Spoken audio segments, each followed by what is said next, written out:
In this way they got down the slope, and passing through a couple of wheat fields, came to a succession of broad meadows, somewhat sparsely timbered, through which the footpath ran right up to the grim gateway of the ancient castle, which now loomed before them, outlined in red lines of fire against the ruddy background of the sunset sky.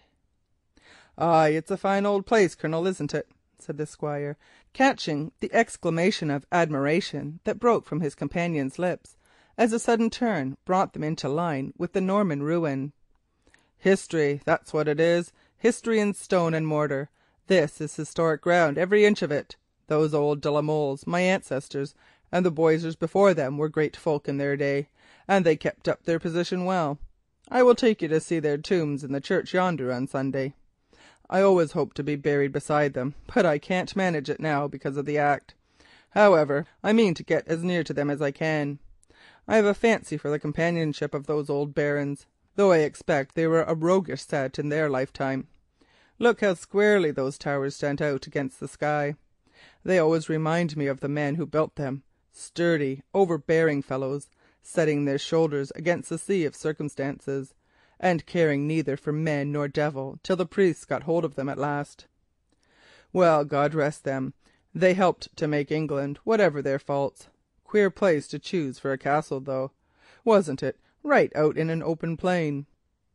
"I suppose that they trusted to their moat and walls, and the hanger at the bottom of the dry ditch," said the Colonel.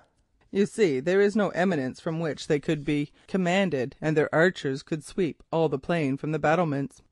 "Ah, yes, of course they could. It is easy to see that you are a soldier. They were no fools, those old Crusaders. My word, we must be getting on. They are hauling down the Union Jack on the West Tower. I always have it hauled down at sunset." And he began walking briskly again. In another 3 minutes they had crossed a narrow by-road and were passing up the ancient drive that led to the castle gates. It was not much of a drive, but there were still some half dozen of old pollard oaks that had no doubt stood there before the first Boise, from whose family centuries ago the de la Molles had obtained the property by marriage with the heiress, had got his charts and cut the first sod of his moat. Right before them was the gateway of the castle, flanked by 2 great towers, and that, with the exception of some ruins, was, as a matter of fact, all that remained of the ancient building, which had been effectually demolished in the time of Cromwell.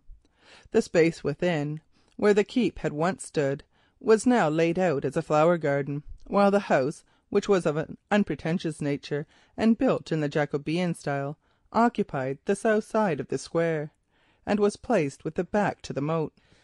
"You see, I have practically rebuilt those 2 towers," said the Squire, pausing underneath the Norman archway. "If I had not done it," he added apologetically, "they would have been in ruins by now. But it cost a pretty penny, I can tell you.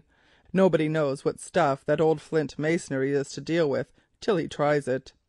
Well, it will stand now for many a long day, and here we are," and he pushed open a porch door, and then passed through a passage into a kind of oak-panelled vestibule, which was hung with tapestry, originally taken no doubt from the old castle, and decorated with coats of armour, spearheads, and ancient swords. And here it was that Harold Quaritch once more beheld the face that had haunted his memory for so many months. End of chapter 2.